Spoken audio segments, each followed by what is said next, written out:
Hello friends, मैं हूं अजीज शेख। आप देख रहे हैं मूवी स्टॉक चैनल, जिस पर आज मैं बात करने वाला हूं आयुष्मान खुराना की थिएटर में रिलीज हुई फिल्म चंडीगढ़ करे आशिकी को। जिस फिल्म का ये टाइटल क्यों रखा गया है उसका मुझे कोई भी आइडिया नहीं, क्योंकि मेरे हिसाब से इस फिल्म का टाइटल मन्नू करे आशिकी या फिर पहलवान करे आशिकी रहता तो काफी ज्यादा बेटर होता, जिसमें हम ज्यादातर तो आयुष्मान खुराना के कैरेक्टर को यही सारी की सारी चीजें करते हुए देखते हैं, या फिर कह लो इस फिल्म के पूरे फर्स्ट हाफ तक। और उसी बीच वानी कपूर के कैरेक्टर की एंट्री भी दिखाई गई है, जो कि एक जुम्बा ट्रेनर होती है। और उसके बाद फिर क्या उसी जिम में इन दोनों का रोमांस शुरू हो जाता है और बात हद से काफी ज्यादा आगे बढ़ जाती है, क्योंकि आज की तारीख में ये सारी की सारी चीजें बहुत ही ज्यादा कॉमन है। अब ये मैं नहीं, ज्यादातर तो मेकर्स ही दिखाने की कोशिश करते हैं, क्योंकि उनकी सोच ही ऐसी है कि रिलेशनशिप को हिसाब से बहुत ज्यादा कैजुअल रखना चाहिए, तभी प्यार बहुत ही ज्यादा प्योर होता है, जिसका असलियत से दूर तक कोई भी लेना देना नहीं। क्योंकि आज के यूथ अगर हद से इतने ज्यादा बढ़ जाए, जो कि ऑब्वियसली आप 100 में से 30% की पॉपुलेशन को पकड़ कर चलो, जिनमें से आधे से ज्यादा का इंटेंशन इन्हीं सभी चीजों को लेकर होता है। यानी कि यहाँ पर मैं बात सेक्स के टॉपिक की कर रहा हूँ, जो हमें इस फिल्म में भी देखने के लिए मिलता है। और नो डाउट मेकर्स की ट्रीटमेंट इस फिल्म को लेकर अच्छी है, लेकिन उतनी भी ज्यादा ग्रेट नहीं कि जिसकी मैं हिसाब से बहुत ही ज्यादा तारीफ करूँ। क्यों, तो उस पर मैं थोड़ी देर में बात करूंगा ही, साथ ही साथ इस इशू पर भी, क्योंकि आज इस पर बात करना तो बनता ही है। लेकिन वो सारी की सारी डिटेल फिल्म के रिव्यू के बाद ही करेंगे, क्योंकि टाइटल में मैंने फिल्म का रिव्यू लिखा है। इसलिए अब आते हैं उसी टॉपिक पर कि इन दोनों के हद से ज्यादा आगे बढ़ जाने के बाद वानी कपूर का कैरेक्टर आयुष्मान खुराना को अपना पास्ट यानी कि सच बताती है, जिसे सुनकर आयुष्मान खुराना के कैरेक्टर का रिएक्शन पूरी तरीके से बदल जाता है, क्योंकि वो इन सभी चीजों को अपनी नजरियों से, या फिर कह लो इंडिया में रह रहे हर एक पेरेंट्स और उन यूथ की नजरों से देखता है, जिनके लिए ये चीजें बिल्कुल भी नॉर्मल नहीं है। यानी अगर क्लियरली कहूँ बिना किसी स्पॉइलर के, क्योंकि ट्रेलर में ही कई सारे लोगों ने इस टॉपिक को बहुत ही अच्छी तरीके से पकड़ लिया था कि फिल्म हमें दिखाना और बताना क्या चाहती है। वेल, तो ये टॉपिक ट्रांसजेंडर का है, जिनसे डील करती हुई ये फिल्म थोड़ी डार्क कॉमेडी के अलावा कुछ सोशल मैसेजेस और कई सारे ट्रीटमेंट भी दिखा देती है लाइव कर, वो भी एनिमेशन की मदद से, ताकि ये फिल्म हमारे समाज का आईना बन पाए उन लोगों के लिए, अगेन जिनकी सोच छोटी है। यानी अगर क्लियरली देखा जाए तो ये फिल्म सभी ऑडियंस को तो बिल्कुल भी ध्यान में रखकर नहीं बनाई गई। ऊपर से सेंसर बोर्ड वाले की बात करें तो पता नहीं ऐसे टाइम पर वो लोग कौन से सस्ते नशे कर बैठ जाते हैं और ऐसी फिल्मों को भी यूए का सर्टिफिकेट दे देते हैं, जो कि पर्सनली कहूँ तो मेरे हिसाब से बिल्कुल भी डिजर्व नहीं करती। क्योंकि कोई भी फैमिली ऐसी नहीं होगी हमारे इंडिया में हाई क्लास को छोड़कर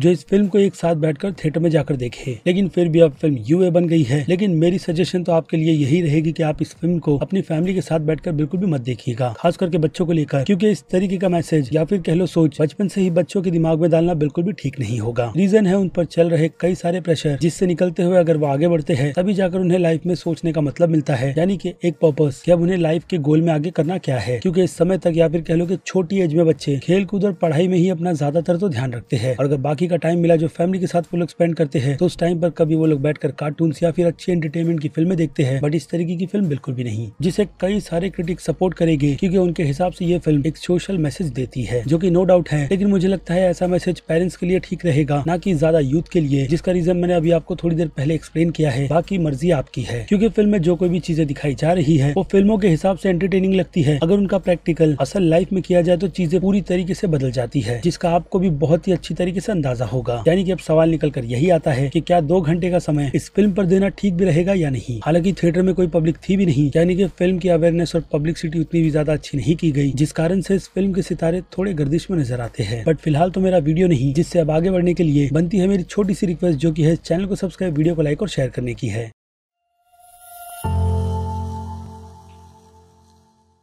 सो फ्रेंड्स, तो पहले बात करें फिल्म की सारी डिटेल्स के बारे में। जैसे कि फिल्म एक बहुत ज्यादा एवरेज फिल्म है, जिसे सारी ऑडियंस तो बिल्कुल भी एंजॉय नहीं करेगी। और अगर मैं क्लियरली कहूँ अभी ही, तो मेरी नजर में ये फिल्म एक बहुत ही हल्की फुल्की सी टाइम पास सी रही, जिसे मुझे लगता है कि आपको आपके बहुत नहीं बल्कि हिसाब से काफी ज्यादा खाली समय में ही बैठकर देखना चाहिए, वरना बिल्कुल भी नहीं, क्योंकि आप इस फिल्म को बहुत ही आसानी से स्किप कर सकते हो। क्योंकि ये फिल्म कुछ भी आउट ऑफ द बॉक्स नहीं, क्योंकि ट्रेलर में ही ऑलरेडी हमारे सामने कई सारी डिटेल्स को रिवील कर दिया गया था, जिस कारण से ये फिल्म हिसाब से तो बहुत ही ज्यादा प्रेडिक्टेबल है। यानी कि आगे क्या होगा, समाज के किस तरीके के ताने कौन से कैरेक्टर को देखने और सुनने के लिए मिलेंगे, वो सभी चीजें आपको पहले से ही पता होती है। उसके बाद की सारी सिचुएशन भी, जिनसे ये फिल्म डील करते हुए आसोल परिवर्तन भी करती है, वो भी कैरेक्टर में काफी जल्दी, जो कि अगेन रियलिटी से कोसों दूर है। लेकिन फिर भी मेकर्स की तारीफ इस बात पर करनी तो बनती है कि उनकी तरफ से टैबू सब्जेक्ट को चुनकर अच्छा ट्रीटमेंट ही दिया गया है, लेकिन गानों के मामले में बिल्कुल भी नहीं, जो क्लियरली लगते हैं कि फिल्म की पेस को ही बढ़ाने के लिए डाले गए हैं, या फिर कह लो कहानी की कुछ कमियों को छुपाने के लिए। यानी कि जहाँ पर डायलॉग्स नहीं है और दिखाने के लिए लिए कई सारे अच्छे सीन नहीं तो वहाँ पर गाने शुरू हो जाते हैं। और हाँ, आयुष्मान खुराना के कैरेक्टर में बॉडी बिल्डिंग का जो तड़का डाला गया है उस टॉपिक पर एक पूरी ही अलग फिल्म बन सकती है, जिस प्लॉट की इस फिल्म में उतनी भी ज्यादा जरूरत नहीं थी, क्योंकि फिल्म का जो मैसेज था अगर उसे क्लियरली लोगों के सामने रखा जाता तो भी लोग ऐसे टॉपिक को एक्सेप्ट कर इस फिल्म को अच्छी कैटेगरी में ही रखते, जो कि फिलहाल तो अभी ये फिल्म पूरी तरीके से मेरी लिस्ट में तो बिल्कुल भी नहीं है। लेकिन हाँ, फिर से तारीफ करनी होगी कि आयुष्मान खुराना इस कैरेक्टर का रोल बहुत ही अच्छी तरीके से निभाते हैं, या फिर कह लो हिसाब से काफी ज्यादा अच्छा, क्योंकि उनका एटीट्यूड और जो लाउडनेस थी वैसे ट्रेनर मैंने जिम में बहुत सारे देखे हैं, लेकिन इस फिल्म में चार चांद लगाने का काम वानी कपूर का कैरेक्टर ही करती है, जिनकी परफॉर्मेंस आपको इस फिल्म में हिसाब से बहुत ही ज्यादा पसंद आने वाली है। यानी कि उनकी सिलेक्शन कास्टिंग डिपार्टमेंट की तरफ से बहुत ही ज्यादा अच्छी की गई है। लेकिन अगर फिर भी ऑनेस्टली कहूँ तो उनके रोल के लिए अगर किसी रियल ट्रांसजेंडर को लिया जाता तो फिर इस फिल्म का इम्पैक्ट ही बहुत ही ज्यादा अलग होता, जिस पर फिलहाल तो ये फिल्म पूरी तरीके से तो खरी नहीं उतरती, लेकिन बुरी भी नहीं, क्योंकि अगर देखा जाए तो आयुष्मान खुराना की इसकी पहले की फिल्म शुभ मंगल ज्यादा सावधान में गे के कैरेक्टर के रोल के लिए मेल को ही लिया गया था, फीमेल को बिल्कुल भी नहीं। इसलिए यहाँ पर भी कुछ वैसी ही ट्रीटमेंट इस फिल्म को मिलनी चाहिए थी, लेकिन अब वो कहते ना कि मेकर्स बिल्कुल भी ज्यादा रिस्क नहीं लेना चाहते थे, इसलिए उनकी तरफ से इस तरीके का डिसीजन लिया गया है, जो कि अगेन हल्की फुल्की फिल्म के हिसाब से ठीक है। अगेन कहूंगा ज्यादा ग्रेट बिल्कुल भी नहीं। जिसमें बाकी दूसरी चीजों पर बात करें तो फिल्म के डायरेक्शन से लेकर फिल्म की फोटोग्राफी, सेट डिजाइनिंग, कैरेक्टर्स की बहुत ही अच्छी डेवलपमेंट और अच्छी खासी एडिटिंग भी देखने के लिए मिल जाती है, जिसमें म्यूजिक बहुत ही ज्यादा लाउड है, जो मुझे पर्सनली पसंद नहीं आया, लेकिन बाकी दूसरे लोगों को आता है, इसलिए उनके हिसाब से उसका लेवल भी ठीक है। और ये पूरी की पूरी फिल्म जिसे मैं सिंपली टाइम पास ही कहूंगा। और इनसे हटकर रियल मुद्दों की बात करें, यानी कि इस फिल्म की प्रॉब्लम की, तो इस फिल्म में जिस तरीके का मैसेज डाला गया है वो स्क्रीन पर ही देखने के लिए काफी ज्यादा अच्छा लगता है, रियल लाइफ में बिल्कुल भी नहीं, क्योंकि असल लाइफ बहुत ही ज्यादा डिफरेंट होती है और उनमें सारी की सारी प्रॉब्लम्स भी, जिनसे मुझे लगता है कि मेकर्स बहुत ही ज्यादा अनजान है, या फिर वो लोग अनजान बनने की कोशिश कर रहे हैं, जो कि ऑब्वियसली ये फिल्म दिखाती भी है। क्योंकि वानी कपूर के ही कैरेक्टर की बात कर लो तो वो अपनी लाइफ में वेल सेटल होती है, जिससे अगर उस कैरेक्टर को निकाल कर किसी दूसरी सिचुएशन में डाल दो तो पूरी की पूरी फिल्म की कहानी ही बदल जाती है, और तब जाकर इस फिल्म का इम्पैक्ट उस लेवल पर बहुत ही ज्यादा अच्छा पड़ता, जिससे अगेन मैं कहूंगा कि ये फिल्म बचने की बहुत ही ज्यादा कोशिश करती है, या फिर कहूँ अगेन बहुत ही ज्यादा सेफ खेलती है। बाकी जिस तरीके के फैमिली के रिएक्शन इस फिल्म में दिखाए गए हैं वो तो 100% कोई भी आम फैमिली के बिल्कुल भी नहीं रहते। और हाँ, एक और चीज मेंशन करूंगा फिल्म के डायलॉग्स की, जो मुझे पसंद आए, और ज्यादातर तो फिल्म आपको पंजाबी लैंग्वेज में ही सुनने मिलती है, जिन्हें समझने के लिए नीचे हिंदी सबटाइटल भी दिए गए हैं, यानी कि प्रॉब्लम उन लोगों को होगी जिन्हें पंजाबी समझ नहीं आती। तो इस तरीके का भी अटेम्प्ट फिल्म में बहुत ही ज्यादा अच्छा लगा मुझे, यानी कि फिल्म जैसी है, यानी कि जहाँ की है वही की लैंग्वेज और टोन को पकड़कर इस फिल्म को बिल्कुल अच्छी खासी परफेक्शन के साथ बनाने की कोशिश की गई है। बाकी इस टैबू सब्जेक्ट की बात करें तो क्रिटिक्स तो खुल कर इस टैबू सब्जेक्ट की तारीफ करेंगे, क्योंकि वो लोग अपने घर से ज्यादा बाहर नहीं निकलते और लोकल लाइफ में आकर वो लोग रहेंगे नहीं, जहाँ पर चीजें बहुत ही ज्यादा डिफरेंट होती है, जिसे मैं क्या आप भी अपनी पर्सनल लाइफ में बहुत ही ज्यादा एक्सपीरियंस कर चुके हो। बाकी रही बात इस टॉपिक की, यानी कि ट्रांसजेंडर के टॉपिक की, तो नॉर्मल सोसाइटी के लोग यानी कि आम लोग इन चीजों को किस तरीके से ट्रीट करते हैं, हाई लेवल को छोड़कर उसका लेवल ही बहुत ही ज्यादा अलग होता है, या फिर कहूँ हिसाब से काफी ज्यादा रूड भी, जिनसे ये फिल्म अपना परिचय बिल्कुल भी नहीं करवाती, बस उनका एहसास करवाती है और अपनी नॉर्मल सी स्टोरी के साथ खत्म भी हो जाती है। बाकी अब आप समझदार हो, इसलिए मुझे आपको ज्यादा समझाने की जरूरत है नहीं, जिनसे अब सीधे हटकर मैं आ जाऊंगा इस फिल्म की रेटिंग्स पर, जिसमें अगर मैं बात करूँ फिल्म के एक्शन, सस्पेंस, थ्रिलर और नहीं दिखते हॉरर की, तो इन सभी कैटेगरी में मैं इस फिल्म को 5 में से 0 स्टार की रेटिंग दूंगा, जो इस फिल्म में है ही नहीं। बाकी बात करें फिल्म की कॉमेडी की, तो उसके लिए बनते हैं 5 में से 3.5 स्टार, ड्रामा के लिए 5 में से 3, रीजन मैंने एक्सप्लेन कर दिया है। बाकी बात करें मासस ऑडियंस की, तो ये फिल्म 2 मासस ऑडियंस की कैटेगरी में बटी हुई है, जिनमें से एक मास ऑडियंस यानी कि यूथ इस फिल्म को B+ की कैटेगरी में रखेंगे, लेकिन बाकी दूसरी ऑडियंस इस फिल्म को सीधे घटिया की कैटेगरी यानी कि D में रखेगी, जिसकी मेजोरिटी यूथ से बहुत ही ज्यादा है। उसके बाद बात करें क्रिटिक्स की, तो क्रिटिक्स इस फिल्म को एक ही कैटेगरी में ही रखने वाले हैं, रीजन मैंने आपको एक्सप्लेन कर दिया है। जिनसे हटकर मैं मेरी बात करूँ तो मैं इस फिल्म को C+ की कैटेगरी में रख सकता हूँ, यानी कि बस एक सिंपल सी टाइम पास सी फिल्म, जिसके अच्छे से टॉपिक को बिल्कुल भी अच्छी तरीके से एक्सप्लोर नहीं किया गया। लेकिन फिलहाल तो ये मेरा पर्सनल ओपिनियन है थिएटर में रिलीज हुई फिल्म चंडीगढ़ करे आशिकी को लेकर, जिस बारे में अब आपकी राय मुझे कमेंट में चाहिए, क्योंकि अब वक्त है वीडियो को यहीं पर खत्म करने का। मैं हूँ अजीज शेख, आप देख रहे थे मूवी स्टॉक शो चैनल, जिसे अगर आपने अभी तक सब्सक्राइब नहीं किया है तो सब्सक्राइब कर लीजिए और बगल में बने हुए बेल आइकन के साथ साथ नोटिफिकेशन को भी ऑल पर क्लिक कर दीजिएगा। बाकी अब मैं मिलूंगा जल्दी आपसे दूसरी किसी वीडियो में किसी और फिल्म या फिर किसी और सीरीज के टॉपिक पर बात करते हुए। तब तक के लिए आप मेरे चैनल के बाकी दूसरे वीडियोस को भी एंजॉय कीजिए। Till then